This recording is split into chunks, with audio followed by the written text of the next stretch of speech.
Vous suivez le 19h30 de RTI2. Bonsoir à tous et bienvenue. L'Escale 225 ouvre ce journal et ce soir, c'est Gboti Tapea, un village situé sur l'axe d'Aloa-Issia au centre-ouest de la Côte d'Ivoire qui est à l'honneur. Nous irons à la découverte de ce village assez atypique où vivent en parfaite cohabitation des hommes et des singes. Nous ferons également un tour en Centrafrique où s'est tenu aujourd'hui un rassemblement pro-pouvoir pour un référendum constitutionnel. Merci de suivre l'information sur RTI2. Comme annoncé en titre, démarrons avec l'Escale 225.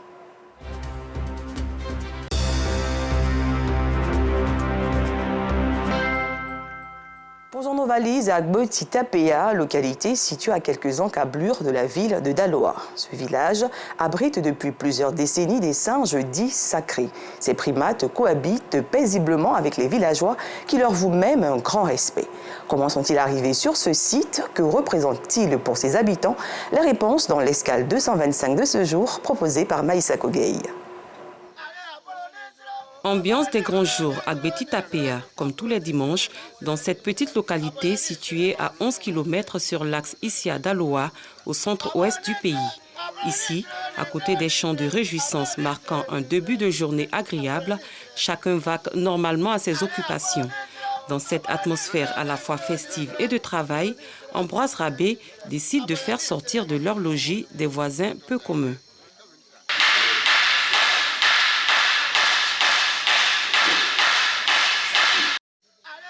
Quelques secondes plus tard, ils sont là. Les singes de Gboti Tapea sont de toutes les tailles, grands, moyens et petits. À leur tête, Pascal, comme l'appellent affectueusement les villageois. Âgé d'environ 5 ans, il est devenu le chef de file, le mâle dominant, après avoir mené une rude bataille contre ses adversaires. À Gboti Tapea, Pascal est le seul singe à porter un nom. Le maître, c'est-à-dire le dominant, à lui seul, on donne un nom. Depuis que je suis né, c'est le seul qui a un nom. Et on l'appelle Pascal. Après des civilités consistant à leur faire déguster des bananes douces qu'ils affectionnent particulièrement, Pascal et sa bande décident de faire une petite promenade dans le village. Première escale, un pan de la forêt de 4 hectares qui les abrite.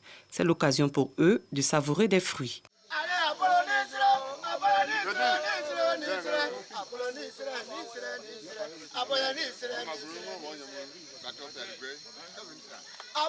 Si en dehors des singes, cette forêt renferme d'autres espèces animales ainsi que des espèces végétales, il est défendu aux villageois et aux visiteurs de la pénétrer. L'accès n'est pas permis à tout le monde, seulement ceux qui entrent, c'est seulement ceux qui doivent entrer là-bas, juste pour faire ce qu'il y a lieu de faire, c'est-à-dire les libations. À l'origine, ce n'était pas une forêt sacrée, c'était une plantation de café.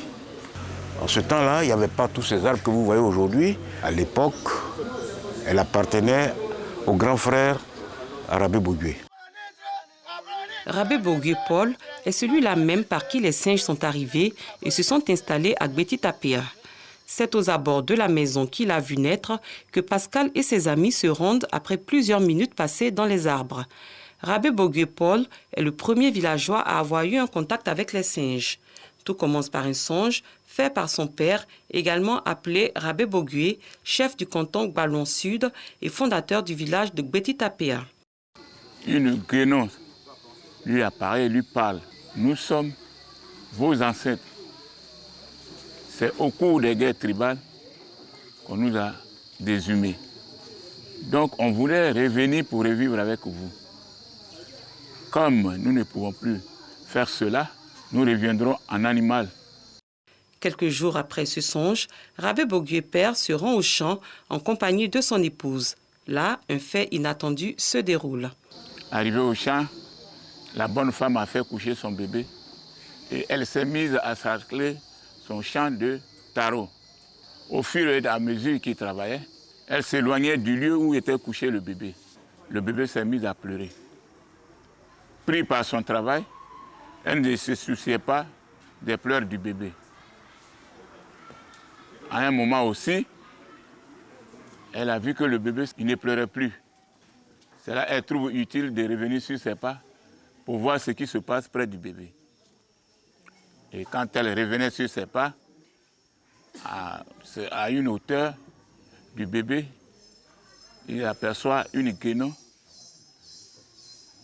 qui quittait le bébé et montait à l'arbre. Elle prend le bébé dans sa main, elle constate sur la bouche du bébé, il y avait du lait. Donc le bébé a été allaité. Fort de ce constat, Rabé Bogué père fait un rapprochement entre le songe qu'il a fait et l'événement à la plantation. Il relate ensuite les faits à son oncle, qui lui fait savoir qu'il a lui aussi fait le même songe avant de faire l'analyse suivante. Il dit ce que vous avez vu en rêve, moi aussi j'ai vu en rêve. Mais en rêve, ils ont détaillé comment ils vont venir habiter avec nous. Mais il faut qu'on aménage au bord du village une place où on peut les accueillir. Aujourd'hui, les protecteurs du village, les ancêtres, sortis un tant soit peu de leur repos éternel pour cohabiter sous une autre forme avec leurs descendants, vivent en parfaite harmonie avec eux. On est bien ici, nos singes, ils grossissent bien, on s'amuse bien, eux. Nous vivons avec eux, ils rentrent même dans les cuisines, partout. Bon, ils se servent et ils mangent ce qu'ils veulent manger. Et puis, bon, même si une ménagère les surprend en train de... Bon, elle ne peut que les chasser, mais pas les brimer. Il y a eu un singe qui est venu à la maison, qui a coupé une mangue. La mangue n'était pas encore mûre. Donc ma mère a dit à ce singe-là, remets-moi la mangue, passe dans 3 jours pour récupérer là, elle va avoir le temps de mûrir. Et moi, je voyais ça comme ça. Et effectivement, dans 3 jours après, le singe est revenu. Et ma maman était étonnée. Pourtant, cette cohabitation n'est pas toujours du goût de certains villageois. Quand on a nos choses dans la cuisine, ils rentrent dans la cuisine, ils gâtent tout. S'il y a la banane là-bas, ils prennent. Bon, des fois, ils dorment sur le toit, nous on dort dans la maison. Mais ce sont eux qui nous réveillent. Maintenant, quand il y a les œufs, ils s'en prennent tes œufs. Si tu as la banane, de suite, j'ai la banane mûre, ils m'ont poursuivi. Je suis rentré dans la maison et ils sont partis. Eux, ils déchirent les bâches qu'on met sur la cuisine, eux, ils déchirent les bâches et puis ils gâtent tout. Quand doit survenir un triste événement, les singes de Gbeti Tapéa l'annoncent à leur manière. C'est le gourou qui crie de loin. Quand il crie, c'est là les gens savent que c'est qu'il y a la mort dans la famille ou bien dans le village. Aussi, les singes ne vivent pas leurs derniers instants dans la forêt. Lorsqu'ils sentent leur mort prochaine, ils se rendent dans le village pour y pousser leur ultime soupir. Après être passés de vie à trépas, ils ont droit à un ensevelissement. S'ils meurent, on les enterre, mais pas comme on enterre les hommes. On creuse quelque part et puis on les enterre. Face à tous ces égards, les singes se sont constitués en différents groupes qui s'affrontent pour être les premiers à répondre à l'appel de leur tuteur. Quand il y a un clan rival qui est là, celui qui est là en force chasse. Le groupe, puisque Pascal est là, c'est le groupe de Pascal. Pascal et son groupe occupent le terrain ce jour. Selon le chef du village, 2 types de singes résident à Gbeti Tapéa. Nous avons les Pritoris qui ont les nœuds blancs et les mônes qui ont le pelage roux. Le pelage roux désigne la bande à Pascal. Après le domicile qui a vu naître leur premier hôte, Rabé Bogué, ils se dirigent vers la tombe de celui-ci. C'est la preuve que les singes de Gbeti Tapéa se souviennent toujours des leurs, même quand ces derniers ne sont plus de ce monde. C'est sans doute pour cette raison que pour continuer à s'occuper d'eux et assurer leur survie, leurs descendants ont des attentes. Quand les touristes y arrivent ici, nous avons beaucoup de difficultés. Et aussi, s'ils peuvent confier ça au gouvernement pour nous venir en aide, pour restaurer aussi la forêt qui est là. Des actions qui, si elles sont menées, garantiront à coup sûr le positionnement du village de Gbeti Tapéa comme un lieu touristique par excellence. Après leur tournée dans le village, Pascal et son équipe se retirent. Ils rejoignent la forêt, leur dortoir dans la plus grande discrétion. Qui sait, la bande à Pascal, si elle reste toujours vaillante, reviendra certainement une autre fois pour guider les visiteurs et les transporter une fois de plus dans les méandres de l'histoire, celle de Gbeti Tapéa. Tout un mystère qui fait la richesse culturelle et touristique de la Côte d'Ivoire. Le 22 octobre marque la journée mondiale du bégaiement. Le bégaiement, il faut le savoir, est un trouble de la parole. De nombreuses personnes vivent avec ce handicap en Côte d'Ivoire et justement, pour les aider à mieux se faire entendre, la Fédération nationale des organisations pour la promotion des bègues a commémoré aujourd'hui cette journée autour du thème « Être vu, être entendu, représentation et acceptation du bégaiement dans notre société ». Nous vous proposons le reportage de Georgette Sido Fofana. On perd comment à des gens de rire lorsqu'un bègue parle. Ce trouble de la parole a longtemps été un obstacle pour Yéné Ouattara, une entrave à obtenir un emploi qui est aujourd'hui levé. Elle est technicienne des travaux publics dans une entreprise qui lui a fait confiance. Yéné Ouattara se souvient encore des frustrations et humiliations subies lors des entretiens d'embauche du fait de son handicap. Avant d'être ici, j'ai été refoulée dans les entretiens d'embauche où je répondais à toutes les critères. Je répondais à tout. Et à l'entretien, il me semble qu'il y a un recruteur qui m'a dit clairement, mais attends, tu veux qu'on t'embauche, que tu iras sur le chantier, dire quoi aux gens, que tu ne sais même pas où parler, que cette phrase la marre. On va dire que j'ai courage, que j'ai pour donner la peur d'aller encore déposer les dossiers ailleurs. Pour elle, le bégaiement ne devrait pas être un frein à l'insertion socio-professionnelle. Québec ne veut pas dire qu'il faut se mettre idiot ou pas. Donc je pense que on peut être Québec et puis être multitâche. Le courage, la détermination et le professionnalisme de Yéné ont convaincu son patron. Son handicap ne l'empêche pas de faire correctement le travail qu'il lui donne. Voilà, on s'entend très bien. Elle me talonne beaucoup parce qu'elle est courageuse. Voilà, donc je n'ai pas de problème avec elle. Donc chaque fois quand il vient, c'est elle qui me rappelle tout ce qu'il doit faire. Elle est là, voilà, elle suit le travail. À l'occasion de la journée mondiale du bégaiement, célébrée tous les 22 octobre, les bègues se sont retrouvés dans la commune de Yopougon pour se faire entendre. C'est la journée où le monde entier marque une pause pour écouter un temps soit peu les personnes qui bégayent. Communiquer un temps soit peu avec elles. C'est ce jour-là aussi que les personnes bègues ont l'accompagnement des experts pour entrevoir des solutions. Cette célébration, initiée par la Fédération nationale des organisations pour la promotion des bègues de Côte d'Ivoire, vise à lutter contre leur stigmatisation, bien plus à plaider pour leur insertion socio-professionnelle. On est stigmatisé. Quelqu'un qui n'est pas vu, c'est quelqu'un qui est caché. Aujourd'hui, la personne qui bégait revendique son bégaiement. On n'a plus une tendance à l'isolement. On veut s'afficher comme tous les autres. On veut également, on veut se faire entendre, dire qu'on existe. On est dans une société et dans cette société-là, c'est nous qui vivons notre handicap. Si nous nous cachons, la société ne saura pas que nous existons. C'est pourquoi nous voulons qu'on nous voie et qu'on nous entende, qu'on nous écoute. Selon l'Organisation mondiale de la santé, près de 1% de la population est touchée par le bégaiement dans le monde. Quelles sont les causes de ce trouble du langage? Existe-t-il un moyen de l'atténuer? Des préoccupations auxquelles répondent Christophe Ongwedji, orthophoniste. On ne peut pas parler de causes de bégaiement, mais on peut parler plutôt des hypothèses qui essaient d'expliquer l'origine du mal. Il y a la première hypothèse qui est avancée depuis longtemps, qui est l'hérédité.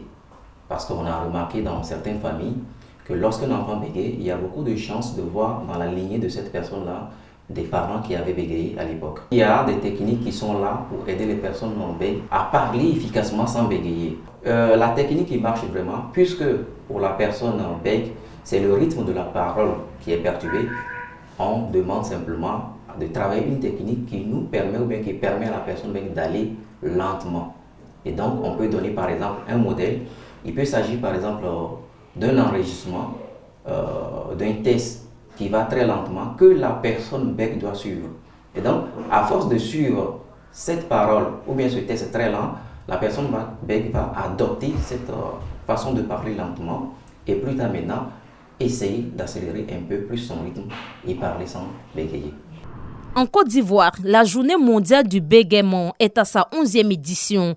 Une occasion pour les personnes qui bégayent de se faire entendre et de mieux connaître ce trouble de la parole et de la communication. Un tour à présent dans les gares routières de la ville d'Abidjan. En cette période de rentrée scolaire, ces espaces de transport en commun observent une baisse considérable du nombre de clients. Plusieurs raisons évoquées, la cherté des tickets de voyage et la rude concurrence entre les sociétés de transport. Le constat est clair, ces baisses d'affluence impactent aussi bien les convoyeurs que les commerçants qui exercent dans ces gares. Le reportage complet de nos équipes dans nos prochaines éditions.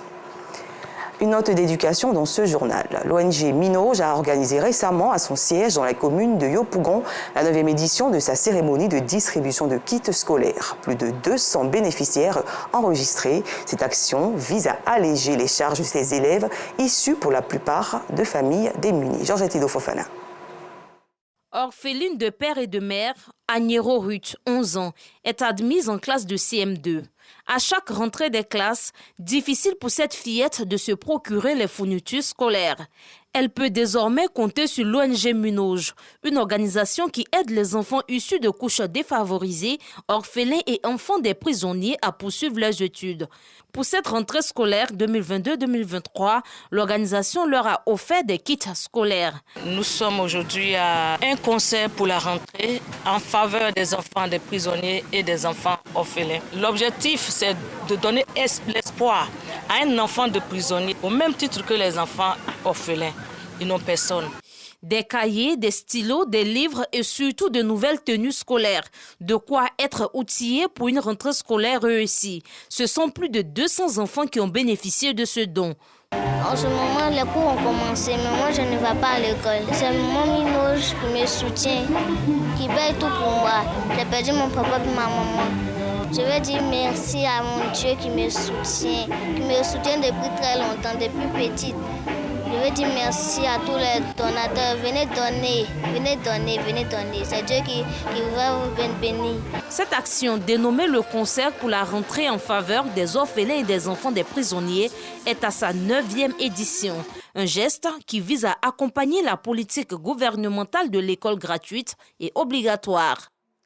Un tour à l'international au Burkina Faso, l'actualité est dominée par la nomination d'un Premier ministre de transition par décret présidentiel. Maître Apollinaire Joachim Kielem de Tambela, 64 ans, est avocat au barreau. Le tout nouveau Premier ministre burkinabé est le président du Centre de recherche international et stratégique du pays. Maître Apollinaire Kielem est né à Koupela, à l'est de Ouagadougou, la capitale burkinabé. Il fait partie de ces étudiants de la diaspora adeptes de la vision de Thomas Sankara. Il faut signaler qu'à cette nomination se rajoute celle des capitaines Oumarou Yabré et Souleymane Sango, qui sont respectivement à la tête des renseignements burkinabés et du commandement du groupement de sécurité et de protection républicaine chargé de la sécurité du président du Burkina Faso. Et pour terminer, plus de 15 000 personnes ont exigé aujourd'hui à Bangui, la capitale centrafricaine, un référendum pour modifier la Constitution, ce qui permettrait au président Touadéra de briguer un 3e mandat. Ce projet a été aussitôt contesté par l'opposition. Il faut souligner que ce rassemblement a été organisé par le Front républicain proche du pouvoir, en présence des membres du gouvernement et d'autres partis pro-pouvoir. C'est la fin de ce journal. Merci de l'avoir suivi. Je vous retrouve demain à 19h30.